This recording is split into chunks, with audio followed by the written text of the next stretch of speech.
But take one step inside, and your fairy tale dies a brutal death. The stench hits you like a physical blow. Your eyes water. Your stomach lurches. That magnificent world of crowns and silk gowns? It's built on a foundation of human filth so revolting that it would make a medieval peasant run screaming into the night.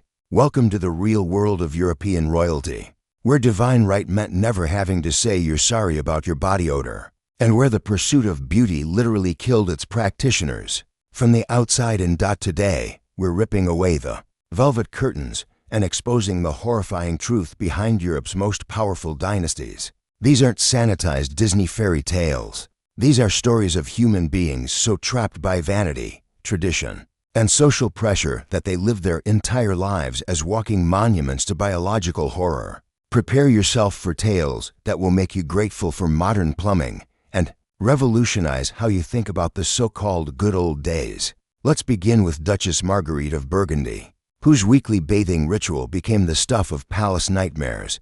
It's 1487, and you're a servant in the Burgundian court. The assignment comes down from the head chamberlain, and you know immediately why the other servants have suddenly found urgent tasks elsewhere. Today is bath day for Her Grace. 20 servants haul buckets of scalding water from kitchens where fires have burned since before dawn.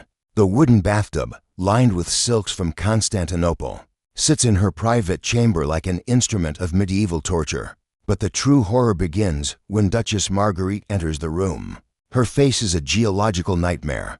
For the past 6 days, she has applied fresh layers of Venetian cherouse, a deadly mixture of white lead and vinegar, without removing the previous applications. Her skin has become a topographical map of toxicity, with ridges and valleys of accumulated poison that crack and flake with every facial expression. When she finally disrobes and steps into the water, the transformation is immediate and nauseating. The bath turns murky brown within seconds as months of accumulated cosmetics, sweat, and grime dissolve into a soup of human decay. But you must stand there, breathing through your mouth to avoid vomiting, watching as white lead peels off in sheets, like paint flaking from a burning building. The metallic tang of lead mixes with the vinegar base and 6 days of accumulated human secretions, creating an olfactory assault that makes your eyes stream tears. Dead skin comes away in gray flakes, mixing with brown stains and white lead residue, to create a biological stew that defies description. Yet Duchess Marguerite sits in this toxic soup with perfect composure, discussing matters of state while literally decomposing in front of your eyes.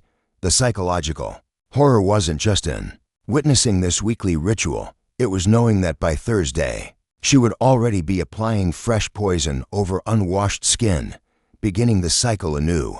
The lead was slowly destroying her mind, causing the mood swings and paranoid rages that made her court notorious throughout Europe. But Duchess Marguerite's bath day horror pales in comparison to the daily nightmare of Count Heinrich of Saxony, whose personal hygiene habits created a biological weapon that could clear a room faster than a plague outbreak. Heinrich believed that washing removed the protective oils that God had blessed him with. For 7 months straight, he wore the same velvet doublet, sleeping in it, eating in it, conducting affairs of state while it slowly transformed into a breeding ground for every parasite in Central Europe. The Count's daily routine began with his valet approaching his chambers, already breathing through a perfumed cloth. The stench that emanated from Heinrich's body was a complex symphony of human decay. 7 months of accumulated sweat mixed with rotting food particles, wine stains that had fermented in the fabric, and the distinctive sweet sick smell of infected skin conditions. But the true biological horror lived in his hair. Heinrich's elaborate locks, styled with bare fat and never washed, had become a mobile ecosystem supporting entire generations of lice, fleas, and unidentifiable crawling creatures. Court records describe how the Count's entrance into any room caused an immediate exodus of smaller creatures fleeing the overpowering stench. Mice would scurry from corners, cats would flee through windows, and even the palace rats seemed to find his presence overwhelming. Diplomatic meetings became exercises in endurance, as foreign ambassadors struggled to maintain composure while conducting negotiations with a man whose body odor could be detected from across a large room. The Count's clothes had literally fossilized onto his body when he finally died, presumably from one of the dozens of infections ravaging his system. His servants discovered that his doublet had fused with his skin in several places. The fabric had to be cut away from his corpse with knives, revealing patches of flesh that had been slowly digesting underneath rotting velvet for the better part of a year. But even Count Heinrich's mobile biosphere couldn't compare to the cosmetic catastrophe that was Countess Isabel of Flanders, whose pursuit of beauty created a walking monument to vanity-driven self-destructs. Isabel had taken the lead-based makeup trend to its logical extreme, applying fresh cherues every morning for 3 years without ever removing the previous layers. By 1502, her face had become a plaster mask nearly an inch thick in some places. The weight of accumulated lead paint caused chronic neck pain and headaches that drove her to consume increasing quantities of wine mixed with mercury, another beauty treatment that promised to maintain her ghostly complexion from the inside out. Her morning routine was a ritual of systematic poisoning that would have impressed Renaissance torturers. Ladies-in-waiting approached with brushes and fresh white paste, carefully avoiding the areas where yesterday's application had cracked so severely that raw, weeping skin showed through. The psychological effects were devastating. Mercury and lead poisoning combined to create a walking neurological disaster. Isabel would forget conversations mid-sentence, fly into murderous rages over imagined slights, and suffer from hallucinations that convinced her that enemies were hiding in her walls. Her breath had become so toxic from the chemical interactions in her mouth that food tasters began requesting hazard pay. The lead had rotted her teeth into black stumps, while the mercury caused her gums to recede and bleed constantly. Yet every morning, she demanded fresh applications of the poisons that were killing her, convinced that her ghostly white appearance was the height of divine beauty. The tragic irony was that by the end, she looked more like a walking corpse than the ethereal goddess she imagined herself to be. But personal hygiene disasters were nothing compared to the palace-wide biological catastrophe created by Duke Maximilian of Bavaria, whose court became ground zero for the great German lice epidemic of 1518. Maximilian's palace housed over 3,000 courtiers, servants, and hangers-on, but possessed exactly zero functional bathing facilities. The Duke believed that communal washing was a sign of moral weakness that led to inappropriate thoughts and behaviors. Within 6 months of implementing his no-bathing policy, every human being in the palace was infested with multiple species of parasites. But this wasn't just personal discomfort. It was biological warfare on a scale that would impress modern military strategists. The lice weren't just living on people. They were living in the furniture, the wall hangings, the bed linens, even the books in the library. Duke Maximilian's throne room became so infested that visitors could see the chair moving with writhing masses of insects during formal audiences. Court ceremonies became surreal theater where everyone participated in collective denial, while desperately fighting not to scratch.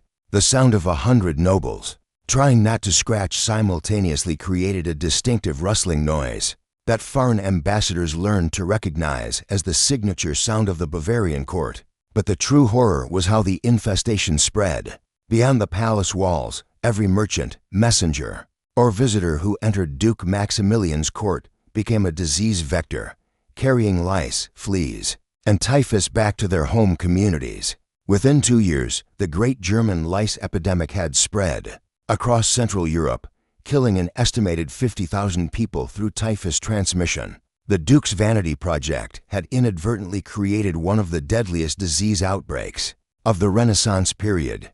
Yet Maximilian remained convinced that his policies were morally superior, even as his own body began to show signs of the multiple diseases ravaging his court. His final portrait shows a man whose scalp is visibly crawling with insects, painted with such realistic detail that you can almost feel them moving across the canvas. The palace staff developed elaborate coping mechanisms that reveal the depths of human adaptation to horror. Servants learned to work in shifts because prolonged exposure to the Duke's presence could cause respiratory problems and parasitic infections that killed within weeks. But even palace-wide infestations couldn't match the individual biological Disaster that was Princess Katarina of Poland, whose hair had become a portable ecosystem supporting more diverse life forms than most forests. Katarina's hair was constructed using a technique that modern entomologists would recognize as perfect habitat creation. Bear fat mixed with ox tallow provided rich nutrition for insect larvae. Powdered orris root added carbohydrates that supported adult populations. Wine dregs fermented in the mixture provided alcohol that attracted flying insects from miles away. The construction process took 6 hours and was performed once every 3 weeks, during which time the biological community in her hair evolved through multiple generations. By the time she was ready for reconstruction, her hairstyle was home to entire ecosystems with predators, prey, and decomposers all functioning in perfect balance. The insects weren't just passengers, they were active architects of her appearance. Certain species would arrange themselves in patterns that enhanced the visual appeal of her hair color. Others would consume excess oils and dead skin, providing natural maintenance services. Princess Katarina carried ivory scratching implements decorated with rubies and emeralds. Not fashion accessories, but survival equipment. She had developed a complex scratching schedule that provided temporary relief without disturbing the structural integrity of her hair architecture. The psychological adaptation required to maintain royal dignity, while your head literally crawled with vermin staggers. The imagination. Court observers noted that Katarina could conduct diplomatic negotiations while fighting off swarms of insects that would periodically emerge from her hair. During heated discussions, her hair had become so biologically active that it continued, moving and rustling even when she was perfectly still. Foreign ambassadors learned to distinguish between Katarina speaking and her hair simply going about its business. But perhaps the most psychologically disturbing aspect was how this became a point of pride rather than shame. Katarina competed with other noble ladies to see who could support the most diverse insect populations. Hair construction became a form of biological warfare, where the goal was creating the most impressive living ecosystem. The tragedy reached its peak when Princess Katarina's hair construction finally collapsed under its own biological weight during a state dinner with the Holy Roman Emperor. 3 weeks of accumulated insects, dead skin, and rotting organic matter cascaded onto the dining table in an avalanche of human decay that cleared the room within seconds. Yet even this catastrophic failure didn't deter her from beginning reconstruction the next morning, convinced that she could achieve even greater biological complexity with her next attempt. But individual hygiene disasters were nothing compared to the systematic poisoning program. That was the beauty routine of Queen Margot of Navarre, whose daily makeup application had become a suicide ritual performed with perfect ceremony and precision. Queen Margot had discovered that mixing white lead with mercury and ground pearls created an even more luminous complexion than traditional trews. What she didn't realize was that she had essentially created a topical nerve poison that was destroying her cognitive function with each application. Her morning routine began with servants wearing cloth masks approaching her bed with brushes and bowls of shimmering poison. The previous day's makeup would be painted over, never removed, creating geological strata of toxicity that archaeological methods could have dated layer by layer. The lead caused hair loss, so Queen Margot wore increasingly elaborate wigs made from the hair of plague victims, the only source cheap enough to supply her massive requirements, and disease-ridden enough to create new biological problems on top of the chemical ones. The mercury caused her teeth to fall out, requiring wooden dentures that clicked audibly when she spoke and created a distinctive whistling sound. During royal proclamations, foreign dignitaries learned to identify the Queen of Navarre by the musical accompaniment that preceded her words, but the psychological effects were the most devastating. The combination of lead and mercury poisoning created a walking neurological disaster who could rule a kingdom in the morning and completely forget her own name by evening. Court physicians recognized the danger, but were powerless to intervene. Queen Margot had convinced herself that her beauty routine was a divine obligation, that maintaining her ghostly appearance was essential to preserving the royal bloodline's connection to heaven itself.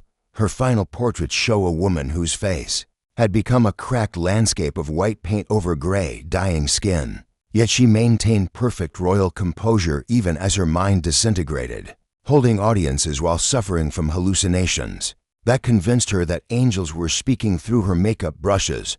The servants responsible for her daily poisoning developed their own psychological disorders from participating in what they knew was slow-motion murder. Many requested transfers to other duties, but Queen Margaret's personal beauty needs took precedence over servant mental health. But even systematic self-poisoning couldn't compare to the biological nightmare that was the court of Duke Ferdinand of Württemberg, whose personal toilet attendant became the most politically powerful man in southwestern Germany.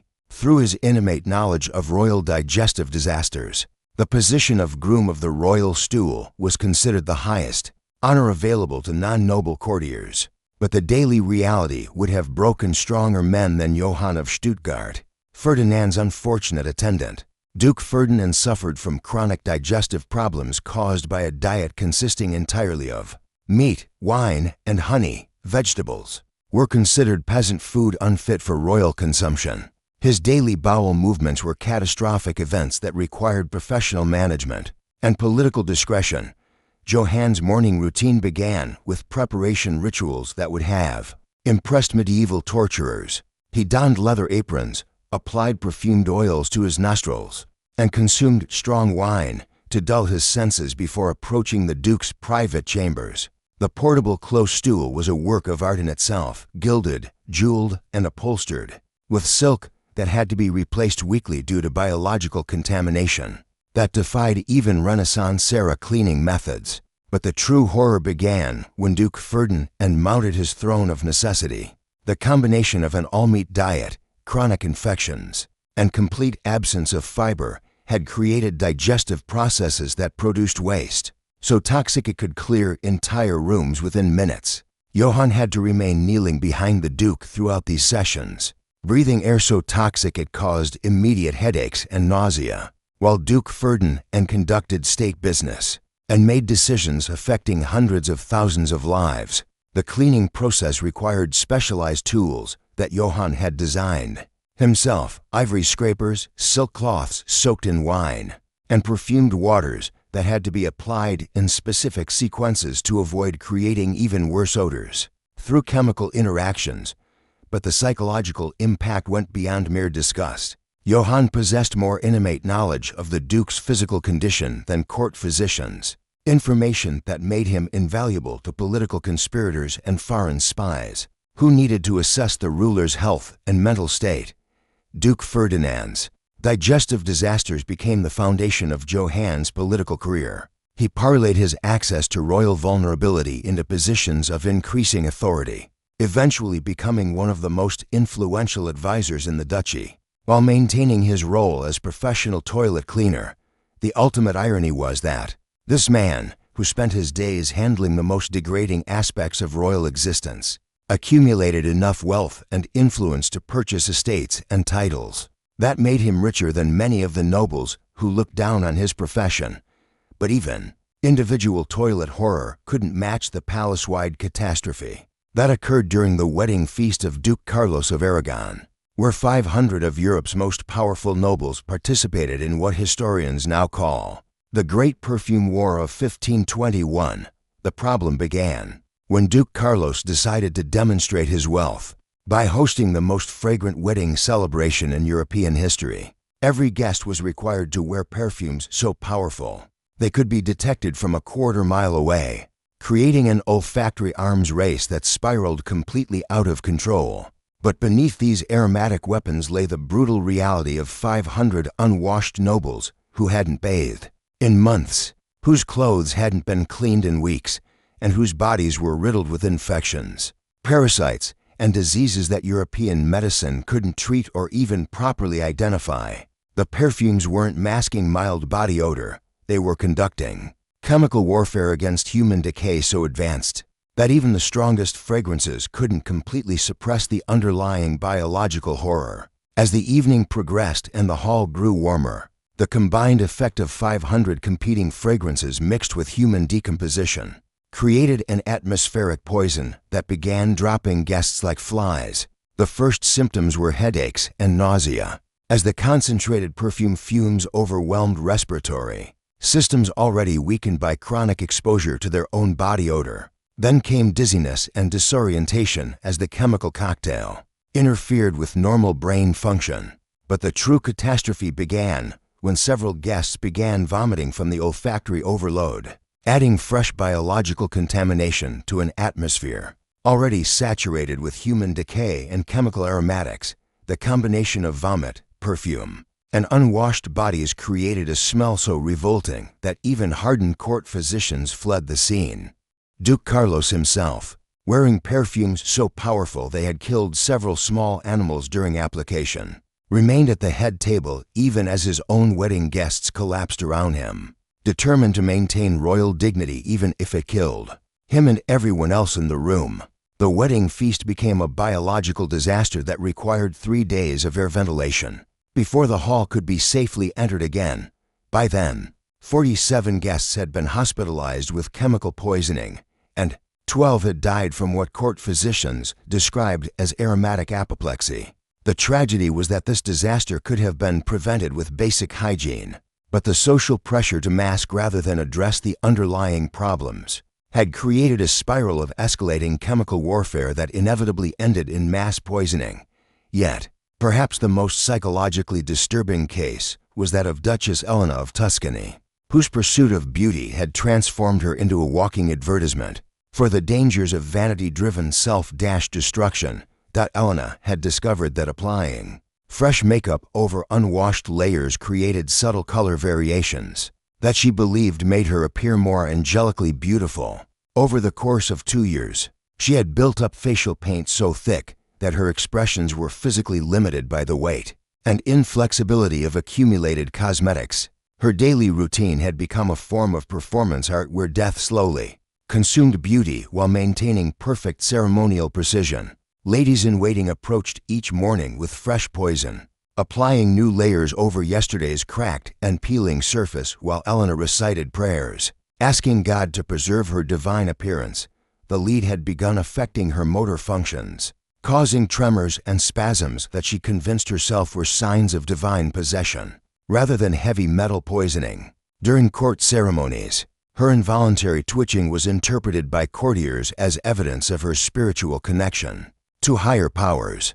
But the psychological horror reached its peak when Elena began experiencing hallucinations that convinced her that angels were living in her makeup, speaking to her through the layers of lead paint and guiding her daily decisions. Through divine whispers only she could hear, she would hold conversations with her reflection for hours, believing she was receiving direct divine guidance about matters of state, while court physicians watched helplessly as lead poisoning destroyed her cognitive function in real time. Her final public appearance was a masterpiece of tragic irony. She appeared before her subjects to announce new religious policies dictated by the angels in her makeup, while her face literally crumbled and flaked away during the speech, revealing the gray, dying skin underneath. Yet even as pieces of her face fell to the ground, Elena maintained perfect composure, convinced that this was a divine transformation that would elevate her beyond mortal beauty into angelic perfection. The crowd watched in horrified fascination as their duchess disintegrated before their eyes. While proclaiming her own divine evolution, she died 3 days later, still applying fresh makeup each morning, still convinced that she was becoming more beautiful with each layer of poison, still hearing angelic voices that were actually the death rattles of her own poisoned brain. As we return to our clean, modern world, remember these forgotten queens and duchesses. They weren't monsters. They were human beings trapped by accidents of birth in lives of unimaginable discomfort and biological horror. They maintained dignity while crawling with parasites, ruled nations while slowly poisoning themselves, and shaped history while their own bodies betrayed them day after day, year after year. The next time you turn on a faucet, reach for soap, or look in a clean mirror, remember that these simple acts represent freedoms that the most powerful people in history could never enjoy. Behind every crown was a human being, suffering in silence, trapped in golden cages built from their own filth. The fairy tale of clean, beautiful royalty is exactly that, a fairy tale constructed by people who never had to live the reality. The truth is far more human, far more tragic, and far more disgusting than any story Disney would ever dare to tell.